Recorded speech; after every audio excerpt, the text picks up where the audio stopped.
பேர் ஆயிடும். இல்ல சார், என் பேர் சூப்பர் பேர். நான் கடைசி வரைக்கும் இல்ல சொல்லலாம் சார், எனக்கு அந்த பயமே கிடையாது. பட் என் பிஆர் வந்து வேணான்னு சொல்லிட்டாரு, அதனால நான் சொல்லல. சக்சஸ் மீட்டை நான் சொல்றேன் வச்சேன்னா. ஏன்னா இப்போ இந்த சினிமாவில் நிறைய கல்ச்சர் இருக்குன்னு சொன்னாங்க இல்லையா, எனக்கு எல்லாம் புதுசாக இருக்கிறதுனால ஒரு இன்ட்ரெஸ்டிங் கல்ச்சர் என்னன்னா, இப்போ இந்த போஸ்டர்ஸ்லாம் ஒர்க் பண்ணுறாங்கல்ல, அப்போ ஃபர்ஸ்ட் ஒரு பேக்கேஜ் இருக்கும். அந்த பேக்கேஜில் ரன்னிங் சக்ஸஸ்ஃபுல்லி போஸ்டரும் இருக்கு. அதை நான் கேட்டேன், ஏன்ப்பா பண்றீங்க? ஃபர்ஸ்டே நாங்கள் பண்ணிடுவோம் அப்படின்னு. படம் சக்ஸஸ் ஆனதானே ரன்னிங் சக்ஸஸ்ஃபுல்லி போடணும் அப்படின்றாங்க. அது நம்ம படத்துக்கு இருக்காது. ரன்னிங் சக்ஸஸ்ஃபுல்லின்னு எல்லாம் சொன்னாதான் அந்த போஸ்டரே வெளியே வரும். சும்மா 4 நாள் கழிச்சு அது டெம்ப்ளேட்டெல்லாம் நான் விட மாட்டேன். இல்ல சக்ஸஸ் மீட் தான் எனக்கு. இது சக்ஸஸ் மீட் தான். ஏன்னா படம் ரிலீஸ் ஆகுறதே சக்ஸஸ் தான் எனக்கு. இப்போ உண்மைதானே சார்? என்னுடைய 45 வருஷ அனுபவத்தில் எத்தனையோ காம்பேர் பார்த்துருக்கேன். ஆனால் உண்மையிலே பெர்ஃபெக்டாக காம்பேர் பண்ண ஆங்கர் நீங்கள் தான். நீங்க பாராட்டிருக்கீங்க சார், பெரிய விஷயம் சார் இது. இல்லை ஏகப்பட்ட செய்திகளை அவர் சொல்லியிருக்காரு, அவருக்கு தெரியல. அதுதானே தவிர மற்ற ஒன்றும் இல்லைங்க. கான்ட்ரவர்சினா அவ்வளோ கான்ட்ரவர்சி, ரொம்ப தெளிவாக. என்ன பெப்சி அளவுக்கு போயிட்டீங்க. நீங்க நிறுத்துறது, நானே நிறுத்த ஷூட்டிங்க சொன்னீங்க பாருங்க, அது எனக்கு ரொம்ப பிடிச்சது. ரொம்ப நன்றி சார், நான் உங்களை எதிர்பார்க்கல சார். உண்மையாலுமே ரொம்ப சந்தோஷமா இருக்கு நீங்க பண்ணது சார். எனக்கு அது பேசுனது டிஃப்ரெண்டா தெரியல சார். எல்லாருமே மனுஷங்க தானே. பெப்சியா இருக்கட்டும், சேம்பரா இருக்கட்டும், நாங்க இருக்கட்டும், எல்லாருமே ஹியூமன் பீயிங், எல்லாருமே சமன் சொல்ற ஆள் நான். அதனால எனக்கு யாருமே அதனால தான் பெரிய படம் சின்ன படம்லாம் ரொம்ப சொல்ல மாட்டேன். ஏன்னா எனக்கு எல்லாருமே ஒன்று, பெரிய ப்ரொடியூசர் சின்ன ப்ரொடியூசர்னும் எல்லாரும் இப்படி தானே சாப்பிட்றோம். இப்படி சாப்பிட்றவங்க எல்லாருமே ஒன்று தான். அதனால நான் இதை அவங்க ஃபிக்ஸ் பண்ற வரைக்கும் நான் கேட்பேன் சார். நான் சொன்னது தப்பு இல்லை, ரைட்டு தானே? கரெக்ட் தான். இன்னொன்று, இதில் ஓட்டு போடுற சிம்பிள் வச்சுருக்கீங்களே எதுக்கு? காலேஜ் எலெக்ஷன்ல பசங்கெல்லாம் ஓட்டு போடுறாங்க சார், அதனால அந்த சிம்பிள் அங்கே வந்துச்சு. கதையில் எலெக்ஷன் இருக்கு சார், அதனால யூஸ் பண்ணிருக்கோம் சார். இதில் இன்னொரு முக்கியமான விஷயம், பக்கத்தில் இருக்காரு அவர் மிகப்பெரிய ஜோதிடர், தெரியுமா உங்களுக்கு? அந்த ஜோதிடர் நம்ம உங்க ப்ரொடியூசர் ஹீரோவுக்கு என்ன சொன்னார்? ஏற்கனவே இவங்க எல்லாருக்கும் சொல்லிட்டேன், இந்த இடத்துல சொல்ல விரும்புகிறேன். அதாவது ஒரு ஆளுக்கு ஜோசியம் சொல்கிறதுங்கிறது அவருடைய தனிப்பட்ட வாழ்க்கை, அதை பற்றி சொல்ல முடியும். ஆனால் இது ஒரு யூனிட். இந்த யூனிட்டில் மெயினான ஆட்கள் இப்போ கேமராமேன் இருக்காங்க, மியூசிக் டைரக்டர் இருக்காரு, டைரக்டர் இருக்காரு, நடிகர் நடிகை எல்லாருமே இருக்கோம். இந்த குரூப் சேரும் பொழுதே சில பேருக்கு அப்படியாங்கலாம் கேட்க தோணும். என்னென்னா, ஒரு நல்ல விஷயம் நடக்கும் பொழுது ஒரு 100 பேர் சேர்ந்து ஒரு விஷயத்தை ஆரம்பிக்கிறாங்க, ஒரு தொழில் ஆரம்பிக்கிறாங்கன்னா, அந்த தொழில் வெற்றி பெறதுக்கு காரணம் அந்த 100 பேருடைய ராசியும் கோச்சாரப்படி நல்லாவே இருக்கும். இதுதான் உண்மை. ஆனால் யாருமே ஜாதகம் ஜோசியம் பார்த்துட்டு ஒவ்வொருத்தரும் ஃபிக்ஸ் பண்ணுறது இல்லை. ஆனால் அது தானாக அமையிறது. புரியுது உங்களுக்கு? இன்னொன்று சொல்லிடுறேன், இந்த படத்தை பொறுத்த வரைக்கும் ஏன் வெற்றி பெறும் அப்படின்னா, ஃபர்ஸ்ட் ஒன்று தெரிஞ்சுங்க, 2026 இந்த ஆண்டு கலைத்துறை, அதுவும் சினிமா துறைக்கு மிக அருமையான ஆண்டு. கைத்தட்டுங்கண்ணா. என்னங்கண்ணா அப்படி எதுக்கு நான் ஜோசியம் சொல்லுவேன்? 26ஆம் ஆண்டு என்பது மிகச்சிறந்த ஆண்டு, திரையுலகுக்கு ரொம்ப ரொம்ப முக்கியமான வருஷம். அந்த ஆண்டில் இவங்க அடியெடுத்து வைக்கிறாங்க, ஒரு புதிய யூனிட் களத்தில் இறங்குது. ஸோ சின்ன படங்களும் சூப்பர் ஹிட் ஆகும் என்ற ஒரு பெயரை இந்த கிரீன் லேபிள் வாங்கியே கொடுக்கும். டைட்டில் மாத்திட்டேன், ஆடியன்ஸ் ரிப்போர்ட் கிரீன் லேபிள் தான். ரெட் லேபிள் சேர்க்கறதுக்கே கஷ்டப்பட்டு இருக்கேன். அடுத்தது கிரீன் லேபிள் வைங்க. இதை என்ன இன்னொன்னு சொல்லிடுறேன், நீ கேட்டதுக்கு. இந்த படத்தை பொறுத்த வரைக்கும் எப்படிங்களா, பொதுவாக ரசிகர்கள்ல சில குடிமக்களுக்கு ரெட் லேபிள் பிடிக்கும், பல குடிமக்களுக்கும் ஒரு ரெட் லேபிள் பிடிக்கும். அது இரவில் குடிப்பது, இது பகலில் குடிப்பது. ஆனால் இரவில் குடிப்பவனும் சரி, பகலில் குடிப்பவனும் சரி, இந்த 2 குடிகாரங்களுமே, முதல் சொன்னது டீ, இன்னொன்று சொன்னது பிராண்ட் டீ. அது ஒரு பிராண்டான டீ. அது இவர்கள் இந்த குரூப் பூராமே இந்த ரெட் லேபிள் படத்தை நிச்சயமாக பார்த்து பாராட்டுவார்கள். Heroine name Asmina, Yasmina? Asmin sir, Asmin. Okay. லெனினுக்கு ஒரு கேள்வி. ஹீரோயின் ரெட் லேபிள்னு சஜஸ்ட் பண்ணதா சொல்லியிருந்தீங்க. ஆக்சுவலாக நீங்கள் பேசினதெல்லாம் வச்சு பார்க்கும்பொழுது நிறைய ரெவல்யூஷனரி விஷயங்கள்லாம் நீங்கள் பேசுனீங்க. ரெட் ரெபல்கிட்ட கூட வச்சிருக்கலாமா அப்படின்னு தோணுது. வச்சிருக்கலாம் சார். நான் பேசுனது ரெவல்யூஷன்லாம் கிடையாது சார். பேசி இல்ல டைட்டில் இஷ்யூஸ்ல இருந்து ஆமா. கமிஷன்ல இருந்து எல்லாமே நீங்க பேசுறீங்க இல்லையா?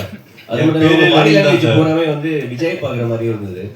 மேபி காலேஜ் எலெக்ஷன் பேஸ் பண்ணி நீங்க படம் எடுக்கிறீங்க. பொலிட்டிக்ஸ் ஏதாவது கனவுகள் இருக்கா? இருக்கு சார். ஓகே, 100% பாலிடிக்ஸ் வரணும் அப்படின்றதுக்காக தான் நான் படமே வந்திருக்கேன். ஓ சூப்பர். பிஃபோர் 2026 பாசிபிலிட்டிஸ் இருக்கா? இல்ல சார், ஆக்சுவலா இந்த படம் போன வருஷம் முடிஞ்சிருந்ததுன்னா வாய்ப்பு இருந்திருக்கு. பட் அகைன் பொலிட்டிக்கல் பார்ட்டி அப்படிலாம் கிடையாது. ஒரு சின்ன ஏரியால ஏதாவது பண்ணணும்னு ஒரு இன்ட்ரெஸ்ட் இருக்கு சார். நான் ஒரு அட்வொகேட்டும் கூட. அதனால வந்து ஒரு ரொம்ப ஃபேன்சியா இல்லாம ஒரு சின்ன ஏரியால ஏதாவது சம்திங் நம்மளால முடிஞ்சது பண்ணணும். ஓகேங்களா? அதனால அது இன்ட்ரெஸ்ட் இருக்கு. வாழ்த்துக்கள். Thank you sir. அரசியல் வராது, பொலிட்டிக்கல் மாதிரினா எனக்கு கொஞ்சம் இதா இருக்கும். நிச்சயமா மாற்றம் வரும். ஆனா நீங்க நினைக்கிறது நடக்காது. அப்போ விஜய் சார் வாய்ப்பு. நீங்க எதை வச்சு கேட்கணும் தெரியுது, அது நடக்காது. நிச்சயமா நடக்காது. அதாவது மாறுதல்கள் வரும் என்பது, இப்ப நான் ஒன்று நினைப்பேன் நடக்காது, இவர் ஒன்று நினைப்பேன் நடக்காது, அவங்க ஒன்று நினைப்பேன் நடக்காது. ஆனா ஏதாவது நடக்குமல்ல, அந்த நடக்கிறது நல்லதாவே நடக்கும். ஆனால் இன்றைய சூழ்நிலையில எல்லாரும் அப்படியே ஓஹோன்னு எந்த பத்திரிகை எந்த யூடியூப் சேனல் எடுத்தாலும் ஒருத்தரையே சலாம் போட்டு பேசிக்கிட்டே இருக்காங்க. அது நடக்கவே நடக்காது. ஆப்பு சரியான ஆப்பு. கதாசிரியர் சார், கதாசிரியர் சார், காலேஜில் கொலை உண்மை கதையா? உண்மை கதையெல்லாம் கிடையாது சார், கற்பனை கதை தான்.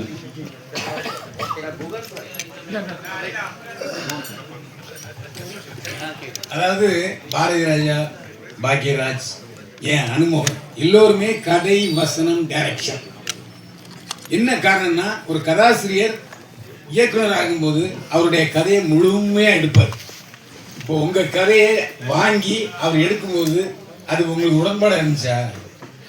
இல்லை, உடன்படாதான் இருந்தது சார். என்னன்னா அவங்க சார் சொன்ன மாதிரி முன்னாடி அது பிரிஞ்சுதான் இருந்தது. எழுத்தும் இயக்கமும் ஒரு கிரியேஷனா டெக்னிக்கலாவே வேறு வேறு திறமைகளாக தான் ஹாலிவுட்ல எல்லாமே இருக்கு. முதல்ல ஒரு நாவல் வரும், நாவல் இருந்து அடாப்டட் ஸ்கிரீன் பிளேக்கு ஒரு சினிமா பர்சன், ஸ்டுடியோ, அதுக்கப்புறம் கேஸ்டிங்கு, டைரக்டர் எல்லாமே அப்புறம் தான் வருவாங்க. ஸோ எனக்கு வந்து அது ஒரு திருப்தியான ப்ராசஸாக தான் இருந்தது சார். நான் கேட்கறது என்ன, ஸ்ரீதர்லேருந்து எடுத்துங்க, கேஎஸ் கோபாலன் எடுத்துங்க, எல்லோருமே அந்த கதை வசனம், கதை திரைக்கதை வசனம் மூலமாக தான் வந்தாங்க. இதுக்கு இன்னொரு காரணம், நான் டைரக்டர் கேட்கணும், அந்த கதைக்காரர்கிட்ட கேட்கும்போது, சார் என்னுடைய கதையை நான் தான் சார் எடுக்க முடியும், அது மட்டும் இல்லை ரைட்ஸ் எனக்கு. இப்போ நாளைக்கு இந்த படம் வெற்றி பெறும்போது இன்னொரு மொழிக்கு போகும்போது உங்களுடைய உரிமை என்ன இருக்கும்?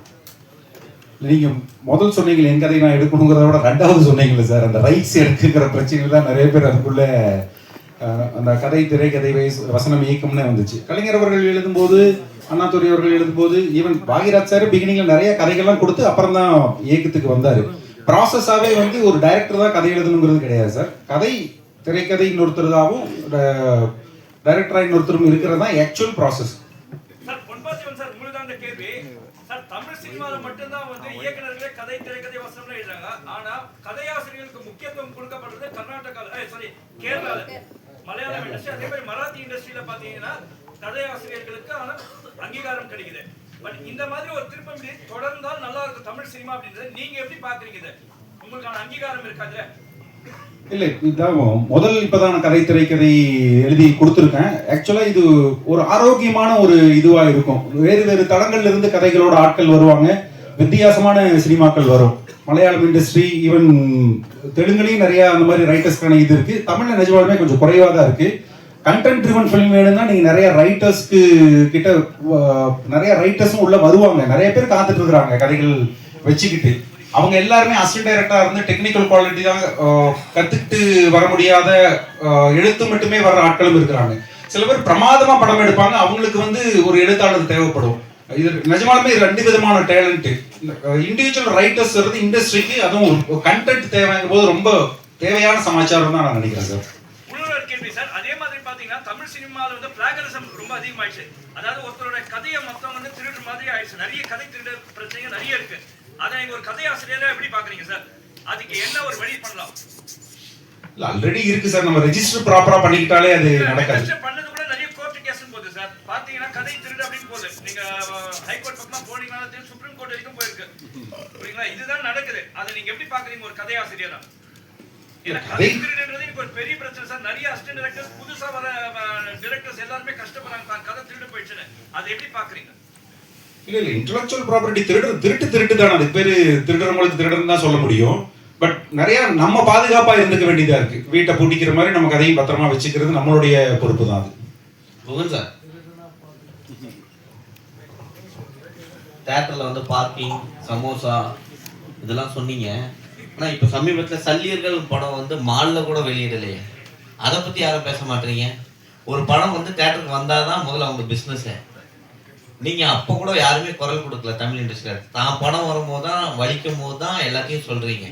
இது காலகாலமா உங்களுக்கு தெரியாதா? பார்க்கிங் இருக்குது, சோமாஸ் விற்கிறானுங்க, சமோசா விற்கிறானுங்க, வாட்டர் பாட்டில் எடுத்து போகக்கூடாது, வெளியில இருந்து தின்பண்டங்கள் வாங்கிட்டு போகக்கூடாதுன்னு எப்போதையே கொண்டு வந்தாங்களா? அன்னைக்கு குரல் கொடுக்காம இன்னைக்கு குரல் கொடுத்துட்டு இருக்கீங்க. இல்லை, நீங்கள் கேட்ட கேள்வி 2 கேள்வி. ஒன்று வந்து கேன்டீனோட ரேட் பற்றி நம்ம பேசணும், அதை பற்றி அது செகண்ட். ஃபஸ்ட்டு கேள்வி வந்து சல்லியர்கள் படத்துக்கு ஏன் குரல் கொடுக்கலன்ட்டு. கூடுமான விரைவில் நீங்கள் பார்த்தீங்கன்னா ப்ரொடியூசரே வந்து ப்ரெஸ் மீட்டில் தான் கன்வே பண்ணார். அப்போ ப்ரெஸ் மீட்டில் சொன்னதுக்கு மேலே ஒரு குரல் வேண்டுமான்னு கேட்டிங்கன்னா அதுவே போதுமான குரல் தான். அதுவே பலமாகவும் ஒழிச்சிருச்சு. எல்லாத்துக்குமே போய் சேர வேண்டிய இடம் எல்லா இடத்துலையுமே போய் சேர்ந்துருச்சு. அது ஒன்று. இன்னொன்று வந்து அதுக்கு எந்த மாதிரியான முடிவுகள் எடுக்கிறோம், எந்த மாதிரியான ஒரு ஜேர்னி எடுக்கிறோம் அப்படிங்கிறது ரொம்ப முக்கியம். அது அவரோட ஒரு மெத்தட் தான். அது வந்து அதே அடுத்த வாரம் தள்ளி வந்திருக்கலாம். அதில் ஒரு எப்படி ஒரு நல்லது இருக்கோ அதே மாதிரி ஒரு கெட்டதும் இருக்குது. அந்த மாதிரியான சில ப்ராப்ளம்ஸ் இருக்குது அப்படின்னா அதை நம்ம சால்யூஷன் பார்க்கலாம் முடிஞ்ச வரைக்கும். அதுதான் அந்த மாதிரி போயிருந்துருக்கலாம். எப்பவுமே ஒரு திரைப்படம் திரைக்கு வர்றது ரொம்ப முக்கியம். அதுக்கு உண்டான வலிமைகளில் இன்னும் கொஞ்சம் எஃபோர்ட் எடுத்துருக்கலாம். அதுக்கு உண்டான ப்ராப்ளம் இருக்குது. பட் அது எவ்வளோ சொல்ல முடியுமோ அவ்வளோ சொல்லிட்டாரு. அதுக்கு மேலே மறுபடியும் அதை ஆம்ப்ளிஃபை பண்ண வேண்டியதில்லைன்னு நினைக்கிறேன். இல்லை, மால் போன்ற திரையரங்கில் பெரிய இடத்துங்கள்லாம் பார்த்தீங்கன்னா சிறு படங்கள் உள்ள கூட நுழைய முடியல. ரேட்டு தான் வேற. அப்போ உங்கள் படமும் ரேட்டுன்னு சொல்லிட்டாங்கன்னா நிறுத்திடுவீங்களா? தேட்டருக்கு போக மாட்டீங்களா? எந்த தேட்டருக்கு? எல்லா மால்லையும் தான். சின்ன டப்பா தேட்டரில் போட்டாலும் படம் நல்லா இருக்குன்னா மால் தேட்டர் தானே கூப்பிடுவோம். புரிஞ்சா உங்களுக்கு? அப்புறம் ரெண்டாவது இன்னொன்று, சினிமா பற்றி இவ்வளோ பேசுகிறோமே, டிக்கெட் ரேட்டெல்லாம் பேசுகிறோமில்ல, இனிமேல் சினிமா என்ன ஆகும் தெரியுங்களா? இன்டர்வல் வரைக்கும் 120, இன்டர்வலுக்கு அப்புறம் பார்த்தீங்கன்னா 120. பாதி வரைக்கும் பார்த்துட்டு நல்லா இல்லைன்ட்டு வெளியே போனீங்கன்னா உங்களுக்கு 120 ரூபா மிச்சம். செகண்டாவது பார்க்குற மாதிரி 240 ரூபா கொடுக்கணும். இப்படியெல்லாம் சினிமா வந்தாலும் வரும். நான் இப்போ எதுக்கு சொல்கிறேன்னா, ஒரு ஃபேமிலி இன்னைக்கு ஒரு சராசரி ஒரு மீடியம் ஃபேமிலியில் ஒரு 4 பேர், 2 குழந்தைகளோட 4 பேர் போகிறாங்க ஹஸ்பண்ட் ஒய்ஃப்.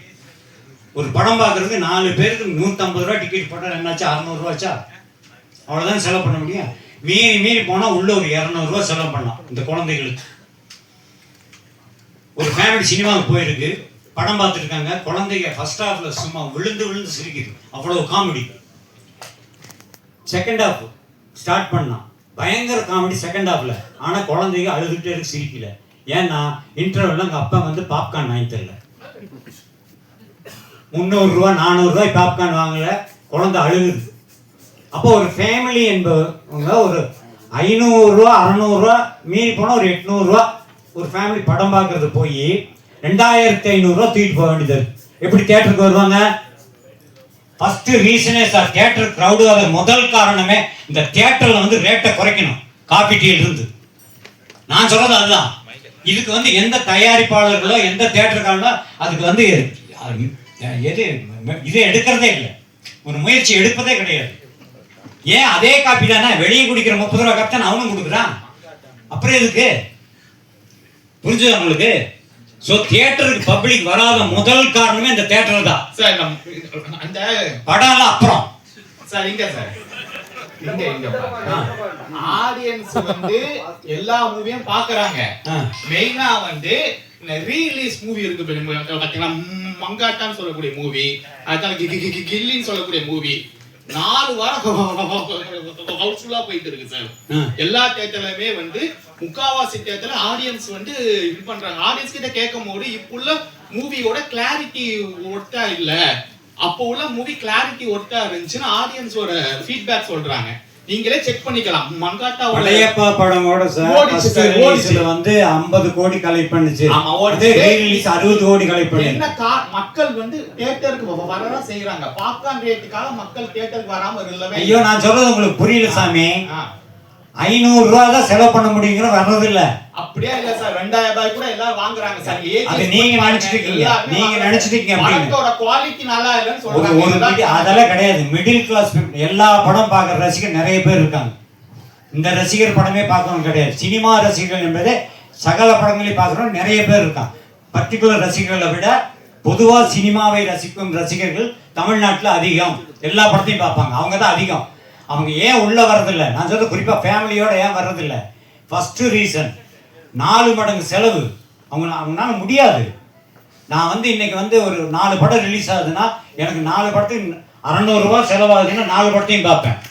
நான் ஒவ்வொரு தடவை படம் பார்க்கும்போது 1000 ரூபாய் சொல்ல 4 படம் பார்க்க முடியாது என்னுடைய வருமானத்துக்கு. நீங்க அதை யோசிக்கணும். அதுதான் உண்மை. தியேட்டருக்கு க்ரௌடு வரும்னா உள்ள நுழைஞ்சோன்னே அவங்க ஏதாவது ஸ்நாக்ஸ் ஏதாவது சாப்பிடணும், காஃபி கீஃபி சாப்பிடணும்னா அந்த ரேட்டை குறைங்க, ஆட்டோமேட்டிக்காக உள்ள வருவான். அந்த கொடுக்குற 150 ரூபாய்க்கு எந்த படமும் குறைய இருக்காது. அதெல்லாம் சும்மா ஏன் வர்றதில்லைன்னு தான் ரீசன் சொல்கிறேன்.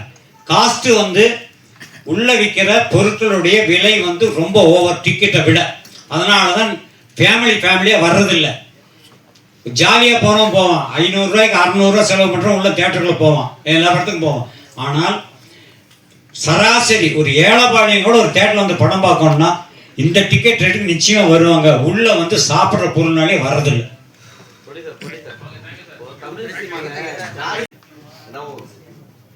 ஜாதி படங்களா? ஆமா, இப்போ சினிமா வந்து நம்ம படம் எடுக்கணும்னு வச்சுக்கோங்க, நீங்க புதுசா வரீங்க, ஒரு நல்ல கதை தான் தேர்ந்தெடுப்பீங்க. ஆனா சினிமான்றது மாத்திட்டாங்க. இப்போ 2 பக்கம் ஜாதிகள் அப்படின்னு ஆக்கிட்டாங்க.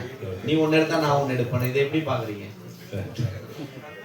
நான் ஏற்கனவே சொன்ன மாதிரி நான் எல்லாத்தையும் ஒன்னா பாக்குறாங்க சார். எனக்கு இந்த ஜாதி மதம் அதெல்லாம் வந்து நம்பிக்கையில் எனக்கு எல்லாருமே ஈக்குவல்னு நினைக்கிறாங்க. ரொம்ப முக்கியமான விஷயம் என்னன்னா, நீங்கள் எல்லாத்தையும் ஈக்குவல் நினச்சிங்கன்னு வச்சுக்கீங்களா, நீங்கள் படத்தை படமாக பார்ப்பீங்க. நான் சொல்கிறது அதுதான். இப்போ ஃபார் எக்ஸாம்பிள் ரீசெண்டாக சிறை படம் வந்துச்சு இல்லைங்களா, அதில் ஒரு ஷார்ட் நான் அந்த இன்ஸ்டாவில் பார்க்கும்போது அதை பற்றி டிஸ்கஸ் பண்ணிட்டு இருந்தாங்க. ஒரு கோர்ட்டுக்கு வெளியே வந்து ஒரு இது பண்ணுவார், நமாஸ் பண்ணுவாங்க, சாப்பிட்டு. எனக்கு அது பார்க்கும்போது எனக்கு சீனாக தான் தெரிஞ்சுது. ஏன்னா எனக்கு அவரும் ஒன்று தான் அவங்களும் ஒன்று தான், ரைட்டுங்களா? அந்த மாதிரி உங்கள் மதம் உங்கள் ஜாதி உங்களுக்கு பெருசுன்னு தெரிஞ்சாதான் நான் இந்த ஜாதியில் இருக்கேன், நான் மதிக்கிறேன்னு அது சொல்றதே கேவலம்னு நினைக்கிறேன் சார். எல்லாருமே ஒன்று தானே அப்படின்னு நீங்கள் நினச்சி பாருங்க, உங்களுக்கு எல்லா படமுமே படமாக தெரியும், கதையாக தெரியும். அதுக்கப்புறம் வேறு எதுவுமே கிடையாது. ஒரு பெருமையாக இருக்கு. இந்த கமிஷன் ஒரு விஷயம் சொன்னீங்கல்ல, இதை தடுக்கிறதுக்கு வழக்கறிஞராக நீங்கள் என்ன பண்ணீங்க? இது வந்து வழக்கறிஞராக ஒன்றுமே பண்ண முடியாது சார். இது எப்படி இருக்குன்னா, இப்போ நான் வந்து உங்களுக்கு 100 ரூபா கொடுக்குறேன், இவர் தான் மிடில் மேன் வச்சுக்கோங்களேன். உங்ககிட்ட 100 ரூபா கொடுங்கன்னு நான் கொடுக்குறேன். நீங்க இவர்கிட்ட நீ எனக்கு 100 ரூபா வாங்கி கொடு, நான் உனக்கு 10 ரூபா கொடுக்குறேன்னு வச்சுக்கோங்களேன், நான் போய் எப்படி வழக்கு போட முடியும்? இப்போ நீங்க என்கிட்ட வந்து நான் என்கிட்ட 100 ரூபா நீங்க கொடுக்கணும், நீங்க 100 ரூபா தரல, இவர் 10 ரூபா எடுத்துட்டான்னு சொன்னா நான் வழக்கு போடலாம். இது வந்து அவங்களோட அண்டர்ஸ்டாண்டிங். நான் என்ன சொல்றேன்னா, நான் உங்ககிட்ட டைரக்டா பேசுறேன், நீங்க என்கிட்ட டைரக்டா பேசுறீங்க. எதுக்கு இன்னொரு ஆளு அப்படி கொடுக்கணும்னா நீங்க என்கிட்ட 90 ரூபா வாங்கிட்டு 10 ரூபா கொடுக்கணும். இன்னொரு விஷயம் தெரியுமா, துணை நடிகர் சங்கமும் சரி, ஃபைட் மாஸ்டர் அசோசியேஷனும் சரி, டான்ஸ் மாஸ்டர் அசோசியேஷனும் சரி, சம்பளத்தில் ஒரு விஷயம் பிடித்தம் பண்ணுறாங்க. உங்களுக்கு தெரியுமா? தெரியும் சார். அதுக்கு பேர் என்ன? அது அவங்க யூனியன் ரன் பண்ணுறதுக்கு அவங்க வச்சிருக்காங்க. பட் அது வந்து டிரான்ஸ்பரண்டாக அதுவும் தெரிஞ்சு வருது. அதுக்கு அவங்க பில் கொடுக்குறாங்க. அந்த பில்லுலாம் அவங்க எவ்வளோ சார்ஜுன்னு போட்டிருக்காங்க. பட் இதுக்கு பில் கிடையாது. இது நம்பிக்கையில் சார். இது வந்து கமிஷன் வந்து நம்பிக்கை மோசடி சார். ஒருத்தவங்க நம்பிக்கையை வந்து சேலஞ்ச் பண்ணணும்னு வச்சுக்கோங்களா, அது வேறு எதுவுமே அதோட கேவலமான விஷயம் எதுவும் கிடையாதுன்னு நான் நினைக்கிறேன். ஏன்னா நான் எல்லாத்தையும் நம்புறேன். அந்த மாதிரி அவங்க பண்ணும்போது எனக்கு ரொம்ப ஹர்ட் ஆகுது. காசு தானடா அப்படின்னு சொல்லிட்டு. Okay, thank you.